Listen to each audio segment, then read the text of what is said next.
Leader पे भरोसा नहीं करके अपने लेवल पे कुछ करने की कर रहे हैं। उस्मानिया यूनिवर्सिटी को तेलंगाना के चरित्र से हम कभी वो उसका जो कंट्रीब्यूशन है वो महत्वपूर्ण है, उसको हम सेपरेट नहीं कर सकते। चाहे अगर हम 2009 ये और 2013 तक जो संघर्ष चला है, और अगर 1969 में भी जितने गए 400 से ऊपर जो बलिदान उस युद्ध में, क्योंकि सरकार के साथ जिस तरह सरकार ने फिर उनके फोर्सेस के साथ जिस तरह से छात्रों पे तब भी अटैक किया है, और अभी भी 2009 में भी केसेस के नाम पे या अरेस्ट के नाम पे या लाठीचार्ज के नाम पे किसी तरह उन्होंने प्रेशर जारी रखा है छात्रों पे। पर फिर भी उस्मानिया यूनिवर्सिटी छात्र जब कभी तेलंगाना का कोई भी जिस तरह से फिर सीमांध्रा के नेता जिस तरह से तेलंगाना को रोकने के लिए हर कोशिश कर रहे हैं, तब सारे तेलंगाना के छात्र और उस्मानिया यूनिवर्सिटी के छात्र फिर सड़कों पर आकर उन्होंने अपना फिर डेमोक्रेटिक एक वातावरण में प्रोटेस्ट किया। और अगर हम बात करें तेलंगाना के नेताओं के बारे में, उन पे तो बहुत सालों से उम्मीद थी कि सारे मिलके तेलंगाना के लिए लड़ेंगे, पर चाहे वो तेलंगाना कांग्रेस रहने दीजिए या तेलंगाना तेलुगुदेशम रहने दीजिए या कोई भी पार्टी रहने दीजिए, वो सारे एक समिष्ट एक ग्रुप और यूनाइटेड उनके पास में वो दिखाई नहीं दिया। सारे तेलंगाना के छात्र एक हुए, सारे तेलंगाना के अवाम एक हुए, वो एडवोकेट रहने दीजिए या डॉक्टर्स रहने दीजिए या उद्योग रहने दीजिए, उद्योग यूनियन जो है वो लोग रहने दीजिए, सारे एक हुए। पर तेलंगाना के नेता अभी भी उनकी सत्ता के बारे में सोच रहे हैं। वो सिर्फ एमपी या एमएलए या मिनिस्ट्री ऐसे पोस्ट के लिए लड़ रहे हैं, पर अब तक उन्होंने तेलंगाना के लिए अब तक तो कुछ नहीं किया। अगर आप तेलंगाना कांग्रेस का मीटिंग भी देखेंगे, वो सिर्फ सत्ता के लिए था, वो सिर्फ दिखाने के लिए, दिखावे के लिए था कि हम भी तेलंगाना के लिए लड़ रहे हैं। पर अगर सचमुच में लड़ना था तो तेलंगाना के सारे अवाम जब युद्ध कर रहे थे, बहुत सारे प्रोग्राम थे, चाहे वो चलो असेंबली रहने दीजिए, चलो सेक्रेटेरिएट रहने दीजिए, तेलंगाना मिलियन मार्च रहने दीजिए, ऐसे प्रोग्राम से दूर रहकर सिर्फ एक पब्लिक मीटिंग लगाने से तेलंगाना के लोगों के साथ रहना नहीं है। सो अभी भी हमें आशा है कि सारे एक होकर तेलंगाना हासिल करेंगे, जो कांग्रेस कोर कमेटी ने फिर उधर उनका रिप्रेजेंटेशन किया। सबसे बड़ा एक जो तेलंगाना के ओयू वालों पे बात हो रही है, क्योंकि आप ओयू के सबसे बड़े लीडर माने जाते हैं, तो उसमें सबसे बड़ा एक ब्लेम यही है कि आपने इस एजिटेशन को जो पॉलिटिकली चल रहा था उसको एक बार से हिंसक या वायलेंस वाला बना दिया था। इसके पीछे कोई आपको लगता था कि आप मजबूर हो गए थे इस तरह का करने के लिए, या क्या था कि आप पे ब्लेम वायलेंस फैलाने का आ रहा है कि इस पूरे एजिटेशन को आपने एक तरह से वायलेंस कर दिया? वायलेंस हम इसको वायलेंस की तरह नहीं देखते। ये एक प्रजा संघर्ष है, और प्रजा संघर्ष में जिस तरह से छात्रों की बलिदान हो रही है, क्योंकि कांग्रेस पार्टी अगर आप देखेंगे तो उन्होंने बहुत सोशल और डोमेस्टिक वायलेंस इन लोगों पे, हिंसा तेलंगाना के लोगों पे किया। जिस तरह से निर्बंध हमें उस्मानिया यूनिवर्सिटी के अंदर हुआ, उसको सप्रेशन हाँ, वायलेंस से ज़्यादा हम ये माने जाते हैं कि ये क्रांति है, एक रेवोल्यूशन है। जिस तरह से पुलिस ने हम पे फिर उनकी अगर वायलेंस करेंगे तो उनके अरेस्ट या हम पे लगाए सो जो बेबुनियाद इल्ज़ाम थे, जिस तरह से उन्होंने हम पे कीचड़ उछालने की भी कोशिश की, उन्होंने हमें माओ कहा। अब तक उस्मानिया यूनिवर्सिटी का कोई छात्र भी फिर माओ के साथ उनका कोई भी ऐसा कोई संबंध नहीं है। जिस तरह से ये 2009 और 2013 से संघर्ष चल रहा है, उसमें अब तक कोई भी उस्मानिया यूनिवर्सिटी छात्र को उन्होंने प्रूफ नहीं कर सके कि ये माओ है। तो हर बार राष्ट्र जिस तरह से तेलंगाना संघर्ष पे कीचड़ उछालने की कोशिश कर रहे थे, उन्होंने हमको एंटी सोशल एलिमेंट्स की तरह बताने की बहुत षड्यंत्र किया, पर सरकार पूरी तरह से फेल हुई। क्योंकि एक बार उनके स्टेटमेंट्स ही देखना चाहिए। अगर मुख्यमंत्री जी कहते हैं कि तेलंगाना संघर्ष के साथ माओइज्म बढ़ेगा, फिर डीजीपी कहते हैं कि उनके वहाँ से उनके ऑफिस से स्टेटमेंट आता है कि अभी राष्ट्र में माओइस्ट का कोई भी ऐसा इश्यू नहीं चल रहा है, तो क्लैरिटी उनके बीच में नहीं है। सिर्फ सरकार ऐसे ही कीचड़ उछालने की कोशिश कर रही है, पर छात्र यहाँ पे सिर्फ इस प्रजा संघर्ष में बहुत सारे इमोशंस होते हैं, या जहाँ पे आत्म बलिदानों की बात है, जहाँ पे हज़ारों छात्रों की ज़िंदगी की बात है, वो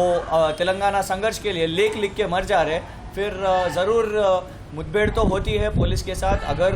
वो हमें लाठी से मार रहे हैं तो हम भी ईंट से जवाब दे रहे हैं, क्योंकि हमको उस्मानिया यूनिवर्सिटी के अंदर वो लोग निर्बंध नहीं कर सकते। तेलंगाना के सारे युवाओं की शक्ति उस्मानिया यूनिवर्सिटी के 2 गेट के बीच में बंद नहीं कर सकते। हम भी ज़रूर वो दीवार तोड़ कर आएंगे। अभी क्या आपको हैदराबाद एक ज़माने में ब्रांड उसका नेशनल लेवल तक बहुत सारी मल्टीनेशनल कंपनियां आई थी। क्या आपको लगता है कि गवर्नमेंट ने जिस तरह से इस पूरे इशू को लंबा खींचने की कोशिश की, टाल मटोल करने की कोशिश की, उसके चलते ब्रांड इमेज ख़राब हुई है, और आप जो यूथ है जो पढ़ के बाहर निकल रहे हैं उनके लिए जॉब या कहीं से कहाँ से आए उस्मानिया यूनिवर्सिटी, चलो भाई तो बाद में देंगे नौकरी, इस तरह का कोई प्रॉब्लम आप लोगों को लगा कि हाँ ये लंबा खींचा, इसके कारण ब्रांड इमेज तो गया ही, साथ में आपके बहुत सारी यूथ को भी नौकरी नहीं मिली क्योंकि बहुत सारी हो सकती थी कंपनी आ जाए अगर जल्दी हो जाता तो। जिस तरह से मैंने कहा, सरकार हर बार हमको एक षड्यंत्र, एक कॉन्स्पिरेसी में एक तरफ उन्होंने कहा कि हम हुलिगनिज्म और वैंडलिज्म को प्रैक्टिस कर रहे, एक तरह से हमें एंटी सोशल एलिमेंट्स कहा, एक तरह से कहा कि ये लोग स्टूडेंट्स ही नहीं है, बहुत सालों से यहाँ पे रिसर्च कर रहे, रिसर्च ख़त्म नहीं कर रहे, और एक तरह से हमें माओ भी कहा, बहुत सारे नाम हम पे लगाए गए, फिर भी तेलंगाना के छात्रों ने पीछे कदम नहीं लिया। उन्होंने कहा कि पहले कि माओइज्म का इश्यू लेके आए, बाद में हैदराबाद, क्योंकि जो हैदराबाद एक केंद्र बिंदु है इस तेलंगाना की पूरी संघर्ष के लिए, तेलंगाना राष्ट्र के लिए, और सारे सीमांध्रा के लोगों ने यहाँ पे जो इन्वेस्टमेंट रखा है, उनके जो पैसे यहाँ पे रखे हैं, उनके एजुकेशनल इंस्टीट्यूशंस रहने दीजिए या कोई इंडस्ट्रीज भी रहने दीजिए, वो पैसों के लिए बचाने के लिए वो कह रहे हैं कि हैदराबाद का ब्रांड इमेज हुआ है। तो फिर अगर हैदराबाद का ब्रांड सही में अगर बुरा है तो क्यों सीमांध्रा वाले हैदराबाद छोड़ के नहीं जा रहे? इसी कारण अगर हैदराबाद का इमेज सही में अगर होता था तो अभी भी इन्वेस्टमेंट यहाँ पे नहीं आते थे, बायोडाइवर्सिटी का समिट यहाँ पे नहीं आता था, बहुत सारे बड़े बड़े इन्वेस्टमेंट्स अभी भी यहाँ पे आ रहे हैं। ये सिर्फ कीचड़ उछालने की कोशिश कर रहे हैं कि हैदराबाद का इमेज खराब हो गया है, इसी कारण वो लोग तेलंगाना राष्ट्र देना नहीं चाहते, पर ऐसा कोई इमेज खराब नहीं हुआ है, हैदराबाद अभी भी है। और हमने भी एक शांति मार्ग से, जिस तरह से हमने ये संघर्ष किया है, कल को अगर तेलंगाना राष्ट्र आएगा तो तेलंगाना राष्ट्र के साथ हैदराबाद को भी हम पुनर्निर्माण करेंगे। लास्ट क्वेश्चन, क्यों तेलंगाना चाहते हैं? सेल्फ रिस्पेक्ट, जॉब, या कुछ और आपको सपने दिखाएंगे? क्या स्पेशल, क्या आपको क्या लगता है कि क्यों ये सब इतना हो रहा है? स्पेशली यूथ की बात करूँ, गए 60 साल से हमने देखा किस तरह से तेलंगाना के लोगों को, तेलंगाना के छात्रों को, तेलंगाना के युवाओं को अन्याय हुआ है। ये आत्मगौरव का युद्ध है और ये एक स्वयं परिपालन, सेल्फ रूल के लिए भी, जिस तरह से हम आज आपने हमको युवाओं के